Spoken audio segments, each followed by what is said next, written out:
Hello guys, so there's another fight night coming up. So far it seems like there have been barely any breaks this year, which is super cool. I love this kind of scheduling from the UFC. Um, I hate when there's not a fight night on. I'd rather have thin cards in terms of the fighters on them, and this is a bit of a spoiler because this is a very thin card, but then frequent cards every weekend, rather than to have like 4 weeks off and then quote unquote stacked event. I much prefer this because you never really know. Even the cards that don't have much name value on them can really deliver. We saw it this weekend in Belgrade, in Serbia. A record-breaking UFC card, more finishes than on any UFC card ever. This is what Michael Bisping said. I'm not entirely sure if it's true, but I'm assuming that he was told this by some researcher during the live broadcast and didn't just, say that off the top of his head. But anyway, let's get into this card coming up on Saturday. Quillen Salkilld is main eventing. I think it's his first main event, and he's fighting Mateusz Gamrot, who is Polish. Very interesting matchup. Honestly, I'm really upset that they booked Quillen Salkilld with Mateusz Gamrot. There's really, first of all, there's no meme potential. If you are unaware that about the memes surrounding Quillen Salkilld, he is labeled as like a Drew Dober 2.0, which means that he is famous for beating up and finishing other ethnic groups, minorities, and I don't know exactly why he has been made the subject of those memes, because I think there's a lot of other people that would qualify. But it's interesting because he leaned into it. Drew Dober hates these associations, but that might also be because Drew Dober is genuinely like, he has German ancestry and his wife is German. He is quite, and he stated multiple times in interviews, or at least once I heard him say that he's very proud of his German ancestry. And so when there's accusations of racism, that he might feel more strongly that he has to defend himself against those, and that he really has to separate himself from those. And so Quillen Salkilld, a younger man, first of all, so he gets more the internet meme culture. He's more familiar with this kind of stuff and knows that it's not necessarily something to take serious. And maybe it's more ridiculous for him also, because I don't think there's actually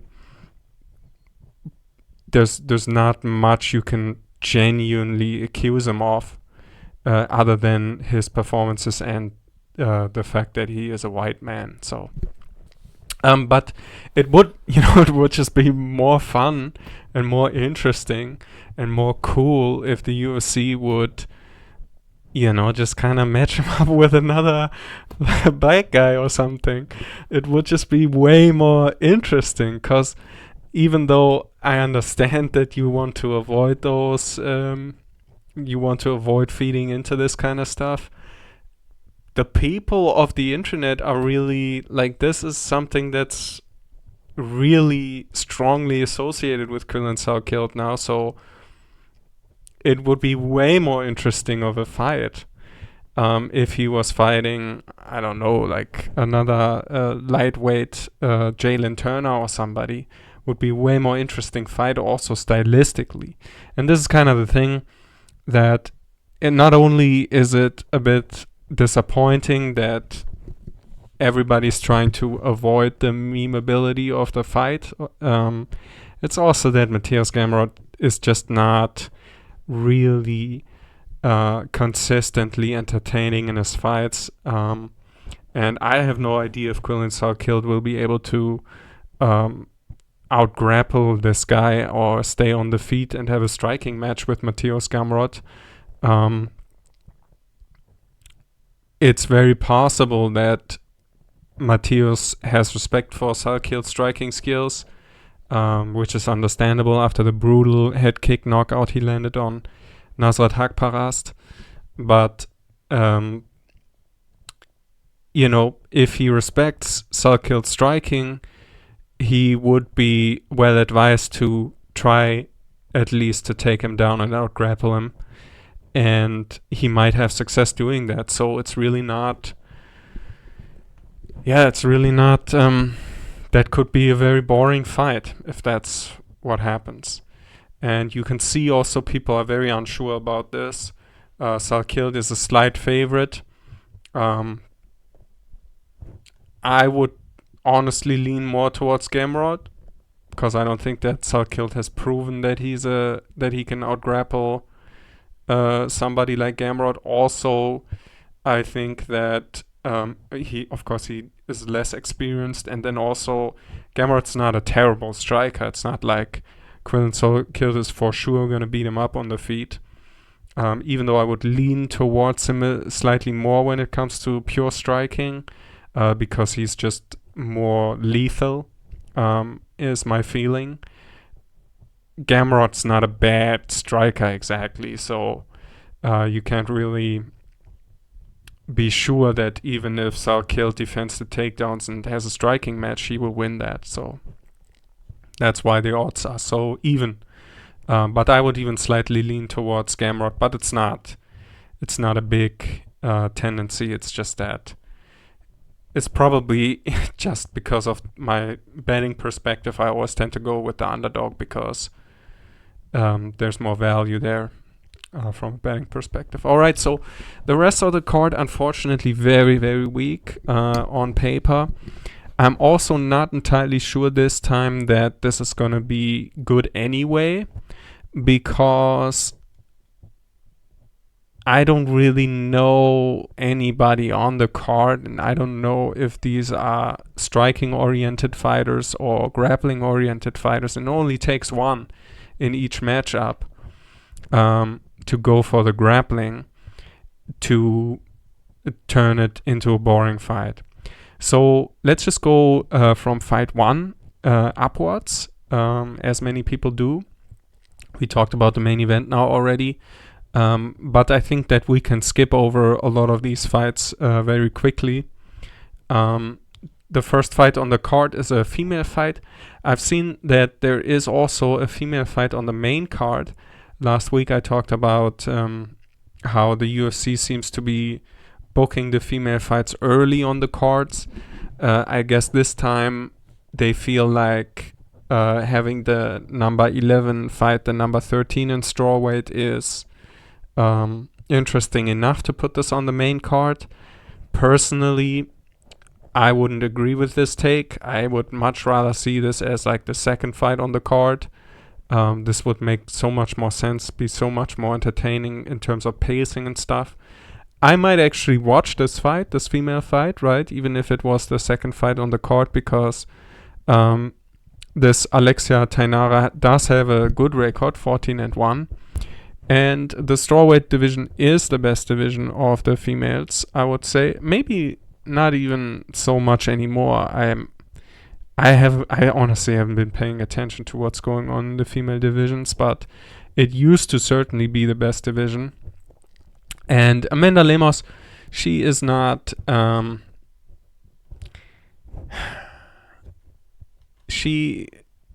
are worse women to watch fight. Let's say that, because she actually has some power in her hands. There's actually some striking damage that could be dealt out here. Although I'm not sure how the opponent, what her style of fighting is. Might be that she's a complete grappler with the 14-1 record. And she will just go for the grappling here. Well, anyway, so I have nothing to say about the first fight on the card. Juliana Miller with a 4-4 record fighting Ravena Oliveira. Absolutely no clue who these women are.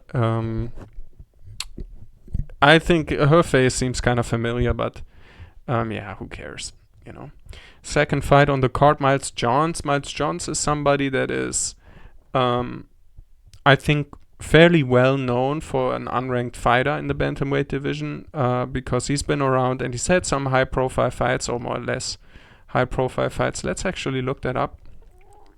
I kind of want to know if that impression is actually fair of me to say that he's a decently well-known fighter. Oh man, he's lost 3 times in a row. Is that true? Yeah, okay, so he was certainly scheduled to fight Cody Garbrandt twice. Maybe that's something that made some headlines. I don't really know too much about the opponents that he lost to. Fought Douglas Silva de Andrade, Vince Morales, Mario Bautista. Yeah, so he's had some, I guess. There's some name value on his fight record, but he's been around certainly.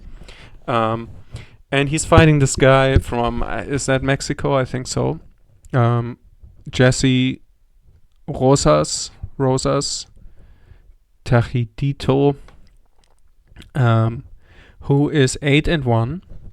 Let us see if there's some legit, if that's something to actually respect, or if it's just a 8-1 record against complete bums that's meaningless. Let us see.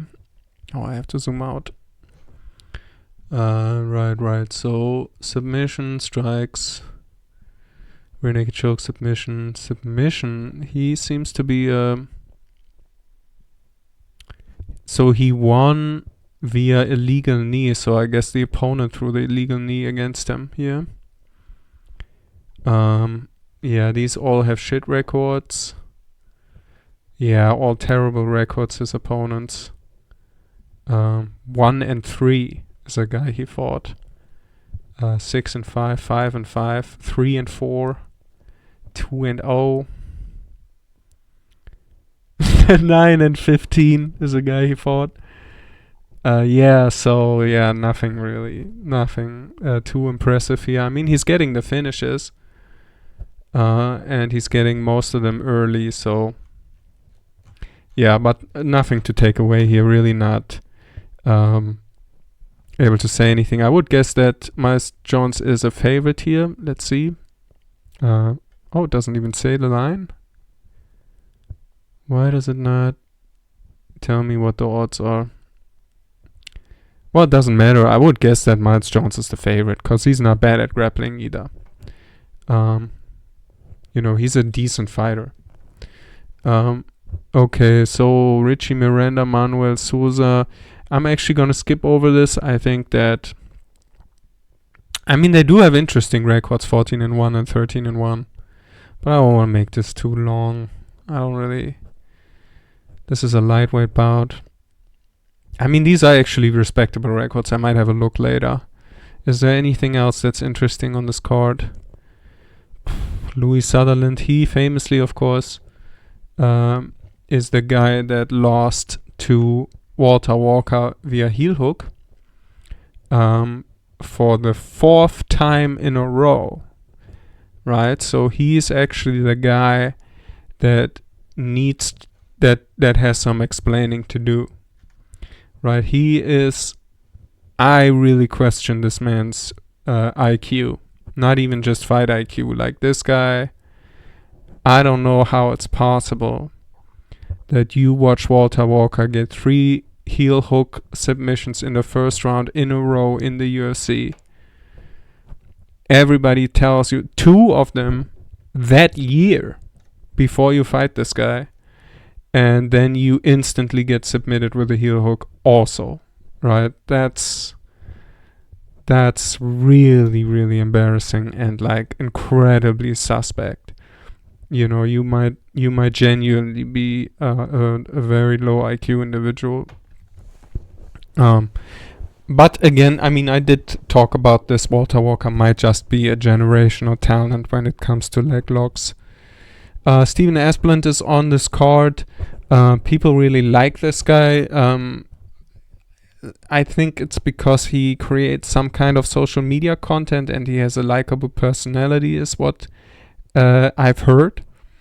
And I don't have really any evidence to point to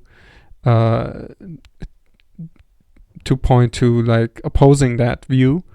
I just don't really know much about Steven Asplund. Haven't heard him speak much, so I don't really have any particular favorable view of this guy. But I know that people do like him, and he did have a great fight. I think it was with Victor Patrino. Vitor or Victor? What is his name? Vitor. Yeah. Vitor Patrino. That was a great fight. And he lost it, but it was a great fight. So, yeah, we'll see. And he seems to have good cardio for a heavyweight, but yeah.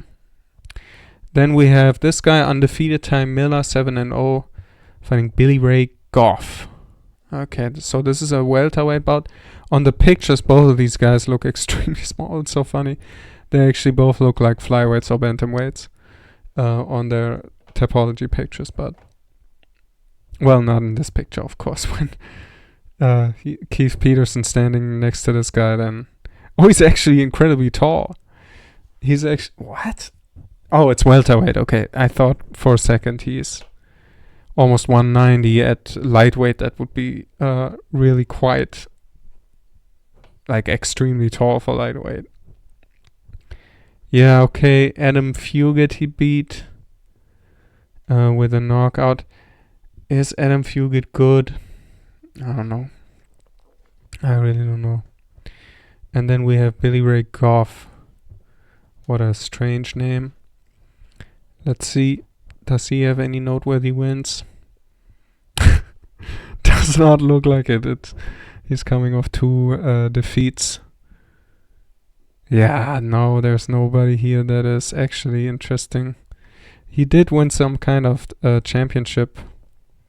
Cage Titans championship. But, like, what does that mean, really? Alright, then we have the females fight. I am not going to talk about that more. And then also, with the third fight from the top, that's Darren Elkins against some guy, Javier Del Valle, who is 10-1 and who lost the decision to Jordan Levitt, which is not exactly a great sign.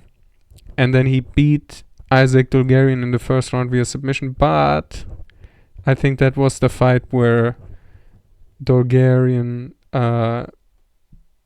purposefully lost because he bet on the fight, or somebody he knows bet on the fight. And he beat also Connor Matthews with a submission. So he seems to be good at submissions. Yeah, he has multiple ground finishes, quite a few. So he seems to be some kind of a grappling specialist. But, that's also true for Jordan Levitt. So I don't remember the fight. Maybe he lost the striking bout against Jordan Levitt, but either way, this isn't great. Exactly. Like, either you're so good at grappling that you can beat Jordan Levitt, or yeah, I mean, if you lose on the feet against Jordan Levitt and you're going to lose, see, this is the reason why this is not a good sign. Because if he had a striking bout with Jordan Levitt, and I don't remember it, I haven't seen it. Maybe I've seen it actually, but I don't remember it. If he's had a striking fight with him, maybe we can see the stats. And he was a huge favorite too. If he had a striking fight with him, then at the very latest, he should have understood that it's not going his way in the third round, right? Because he obviously lost either the first or the second round. And he should have attempted then to take Jordan Levitt down. As, because he's obviously had most of his success fighting in the grappling area. And it means that either he wasn't able to out-grapple Jordan Levitt there, or he didn't even get the fight to the ground, which is not good if you're a grappling specialist. You should be able to take somebody down, especially somebody who is himself good at grappling, because I would assume that he doesn't train that hard on his takedown defense if he's that good at grappling himself. Like, why would he care if somebody wants to take him down if he's really good on the ground? So I don't know what happened in this fight, but the fact that he lost a unanimous decision against Jordan Levitt is not a good thing. So luckily he is fighting Darren Elkins, and Darren Elkins is somebody who should have retired probably a couple fights ago, or at least not compete in the UFC anymore. Darren Elkins is genuinely somebody where a lot of his fights have been very difficult to watch. They're absolutely disgusting sometimes because he has so much scar tissue that he bleeds really easily, incredibly easily. In every fight, Darren Elkins seems to bleed a lot. We're talking about liters of blood. Maybe not liters, but we're talking about, like, you can easily fill a whole cup with the blood that Darren Elkins has bled in basically all of his last fights, at least from what I can remember. Now let's see if Darren Elkins has gotten a win recently. Yeah, he did actually. He did get even 2 wins in a row. But I bet your ass that those were brutal fights for him. I don't exactly know what happened in what fight. I just know that when Darren Elkins fights, he doesn't look good anymore.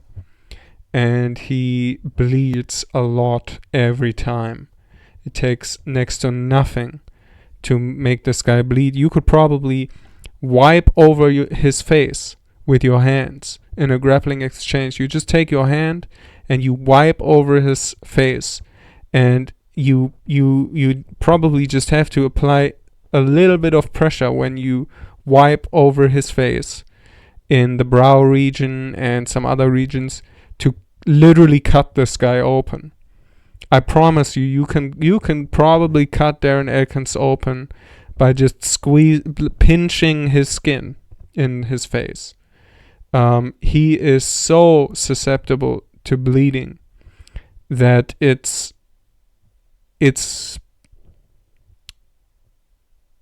really not something you want, man. You don't really want to. And then he also, and this adds to this whole thing, honestly. And I hate to say this, but Darren Elkins does look kind of like an ex-meth junkie or something. Like, he does look like a former drug addict.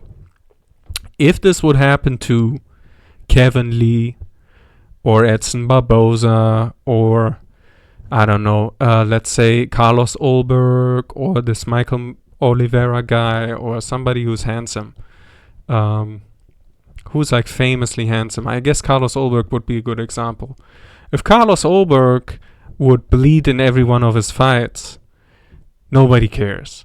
Like, there's nothing disgusting about it. There's nothing too like, of course you would be worried about it the same way that you're worried for Darren Elkins. But there's just something particularly like uncomfortable about watching a guy that is non-aesthetic looking, that looks like he's had like kind of a rough life, that honestly looks like he has nothing. That's the thing. The thing about it is that Darren Elkins looks like a guy to me who is clinging on to this fighting career because he doesn't know anything else to do. And even though he's clearly not going to be incredibly successful at this anymore, and he's going to take a lot of physical punishment moving forward, and he will be beaten even by low quality opposition. Despite this, he will continue because he doesn't have anything else going for him.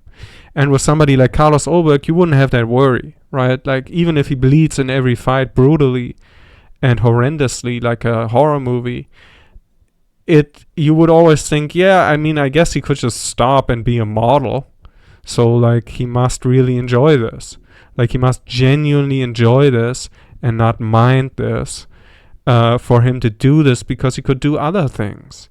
But with Darren Elkins, it looks like he doesn't have any other options. And you see that sometimes with fighters, they just don't know what to do. I think Dan Hooker said that in an interview one time, that he actually was looking to stop and retire. And then he realized that he doesn't have any skill in anything else, or maybe not skill, but he has not learned anything else. So he wouldn't know what to do. And so that's why he continued to fight. And so that's my impression of Darren Elkins. It might be incredibly unfair. Darren Elkins might be like a very talented carpenter or whatever, and have a great family and a lot of friends, and he might genuinely just like this. But he doesn't look like a guy like that. And so that's why I think, and also, who gives a fuck? Even if you can say that about Darren Elkins, even if Darren Elkins is just genuinely in it for the love of the game, you're still not good anymore. And you're still gonna brutally lose. And you're gonna take a lot more punishment by low-level opponents. Like, you are not gonna be champion unless a miracle happens. It's really just unfortunately the case that Darren Elkins is just not that good at fighting. And so I would, if I was working for the UFC, I would throw this guy out now. I would throw this guy out before this happens. I would just say, man, like, this might really be disgusting to watch what's going to happen here. And we don't want to make this sport, the UFC, like, we don't want to turn people off. We don't want to have the reputation that, like, crackheads are fighting to the death in our octagon because they don't have any other source of income, which is sometimes the impression you get if you watch Darren Elkins fight. And it's incredibly mean of me to say this, but it's also, I mean, honestly, man, if Darren Elkins was listening to this, I would stand by what I say honestly, because you do look like a fucking drug addict because of your fucking tattoos. It's not just your face and build. You have the damage tattooed on your fucking chest, and it's the ugliest tattoo that anybody has ever gotten anywhere. And only people get tattoos like this who are fucking out of it, man. Like, maybe you just have incredibly poor taste, but right, and you completely sober your whole life, but like, look at his fucking tattoo, right? Like, this is actually, it's just come to me, like, I was ranting here about how Darren Elkins is such a it's not just that he looks like he's really roughed up a lot, right? And you can see some of the scarring in his face. But, like, who has a tattoo like this? This is one of the worst tattoos that anybody has ever had made and received. Like, goddamn, man. Like, I would rather have, well, I'm not gonna say that, but there's a lot of shit that I would have tattooed on my body before I get that. Bro, how can you possibly get a tattoo like this? I mean, especially the brutal irony of this tattoo. It's like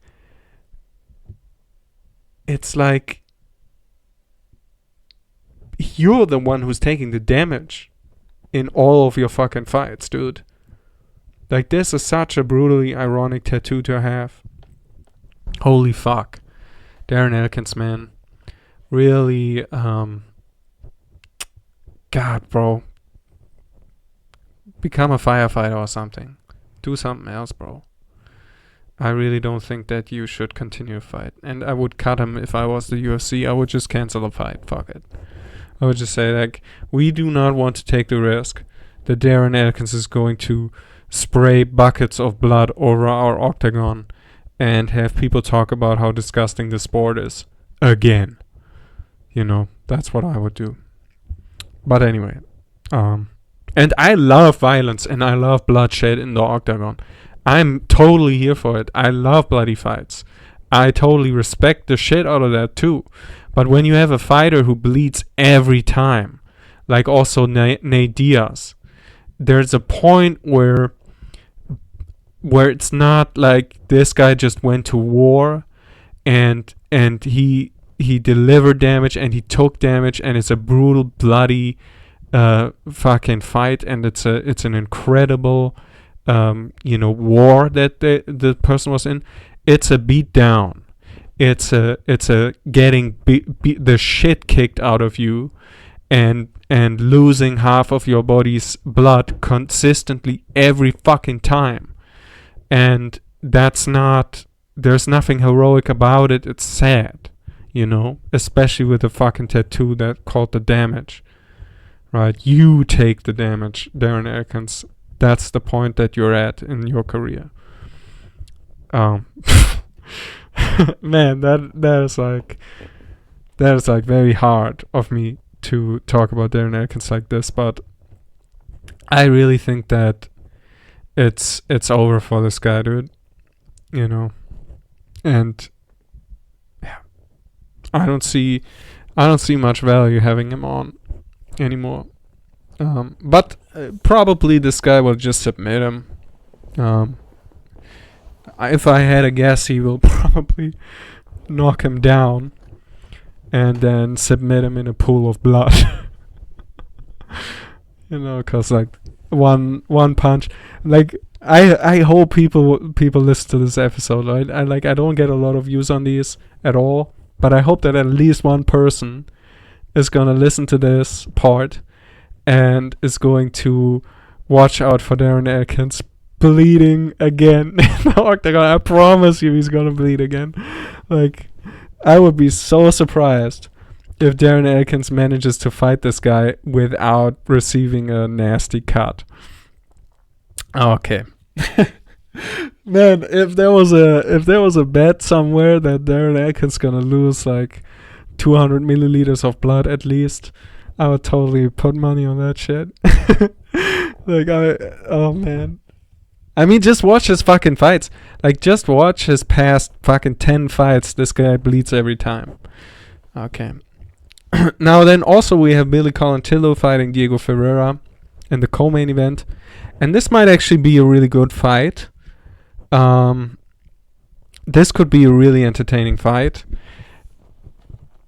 But also, these guys are also kind of like going towards the end of their run, very much so. This is so surprising. Billy Colantillo is actually 37. I did not expect that at all. I thought he was like 27. Yeah, I mean, you can see it here. Was that the retirement fight of Cub Swanson? Let me see. No, it couldn't have been. But Cub Swanson fought a guy in his last fight. It was Nate Landwehr. But man, isn't Nate Landwehr very similar to Billy Colantillo? They are very similar, I think. Yeah, I mean, Nate Landwehr completely threw that fight, in my opinion, against Cub Swanson. It looked completely staged. He didn't try to fight back at all. At least not with anything even theoretically effective, right? Like, it was just completely ridiculous.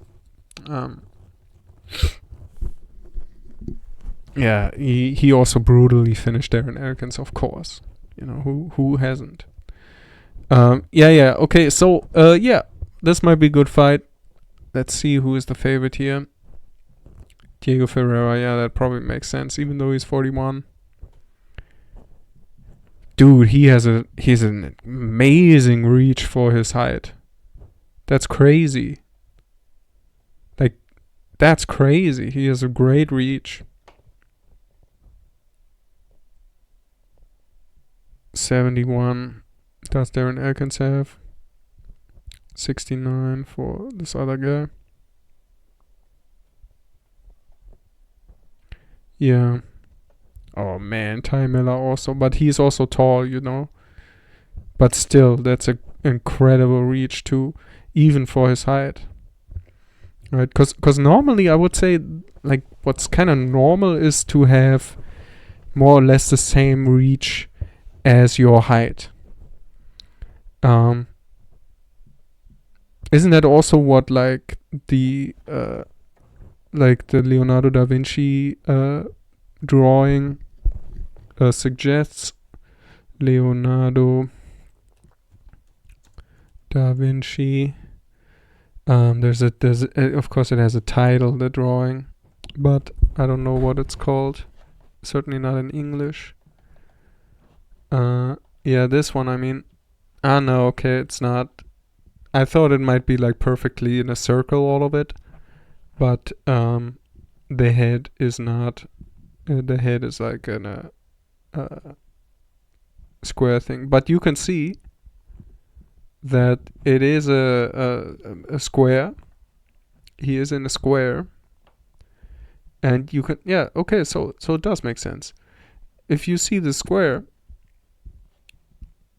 Leonardo da Vinci has kind of made that same observation, obviously, because it does look like the height of the square is the same as like the width. That it's actually square, not a rectangle, I think would be the other word. And so you can see that the height of the person is the same as the reach of the person. And that's my feeling also, that that's like the average thing, and that would certainly be true for me, because I am roughly 6 foot, and I have a roughly 6 foot. And when I say roughly, I mean I'm exactly 6 foot in the mornings. But that's genuinely true. So you lose height during the day because of the compression of the spine. And in the morning you are taller. And it's significant. It's like 2 or 3 centimeters. And so I'm genuinely 6 foot in the mornings. And I think 5'11" is like what comes below that in the evenings. Right? But my reach is 72 or 73 inches, which is exactly that height. Yeah, you can see here 72.5 is 184, and 6 foot is like 183, something like that. All right, I know that people are like there's this barrier with the 6 foot, right? And so people always, everybody who's 5'11" says they're 6 foot or something like that. Is the accusation, right? But I think that if you're 5'11", you don't really worry too much about that, because you're so close to 6 foot that it doesn't really matter that much. Right now, of course, it's nice to say that I'm 6 foot. It's nicer to say that than to say 5'11". But I don't say that shit anyway because I'm German, so we don't even use that system. And in Germany, it's kind of like you want to be above 180, but you're already above 180 if you're 5'11", so it's a kind of a different number, right? Because the number's made up anyway. Like, the whole proposition is women like tall guys, but every guy who's above 180 is tall, right? And you're also tall if you're 179, and or even below that. The point is just that you don't want women don't really like a short guy, right? Or like a guy. Yeah, they like a tall guy. So yeah, but who gives a fuck? Like, who gives a fuck? It also doesn't really matter that much. Like the black pill stuff is, it's true. I mean, it's fucking true, but it genuinely is.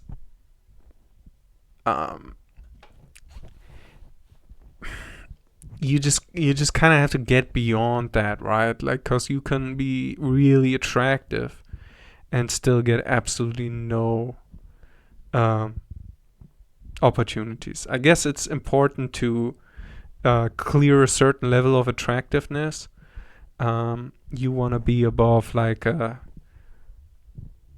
I don't know, like a 6 or like if you're above a 6 as a man, you already have access to almost every beautiful girl. When it comes to just having sex, like you have sexual access. And also, but if you have sexual access, you can also have long-term access, right? And then you have to like personality max, confidence max, social max, and shit like that. But you can get. I mean, maybe I guess it depends on what you define as a 6, as a man, right? But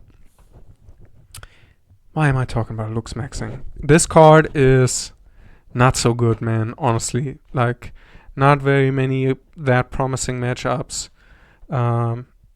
Barely anybody I know. And the people I do know, like, by far, the fighter I have the most interest in on this card by like essentially, I don't give a fuck about anybody on this card. I genuinely don't care at all about anybody except Quillen Salkilld. Right. Now I respect Gamrot, I don't hate Gamrot, and I don't mind, a few of these other guys, but I don't care. I do kind of care about Quillen Salkilld because I think that I really like the way he's handled the controversial meme stuff. And I mean, he had an incredible KO over Nasrat Haqparast his last time out. And, he's Australian. And I like Australians. Seems like a really cool guy from what I've seen, so I would like the meme stuff to continue, right? To have him fight somebody like Jalen Turner or somebody like that. And I would like to see him do well. He's also roughly my age. He's younger than me, but not much. So yeah, I just like that guy. So far, we'll see what happens, but yeah, he's actually, so I'm 29 years old, so it's actually quite a lot younger than me, but also not, 26 is not, and he's closer to 27 than he is to 26, so,